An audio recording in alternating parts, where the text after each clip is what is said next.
ये जो सफेद कपड़ों में नहीं फिरती, हाँ? ये जो मरीजों को गोलियां खिलाती है, टीके लगाती है, ये मुझे इसको सिस्टर क्यों कहते हैं?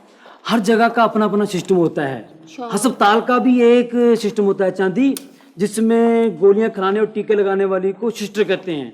शीन शीन जबर सिस्टेरेटर मीमा कूफ सिस्टर। तो शहर में आके बड़ा होशियार हो गया। तजुर्बे की बात है, तजुर्बे की। हमारा तो तजुर्बा ही फेल हो गया। क्यों? ये जो मामे जकूब की सिस्टर नहीं है, खुदा वास्ते का मेरे साथ मतक्का लगाया हुआ इसने। मुझे नहीं अच्छी लगती, जहर लगती है मुझे। नहीं नहीं, है तो अच्छी, मगर सोने मेरा मतलब ये है कि अगर तू उस तरीके से बात करे ना, कौन से तरीके से?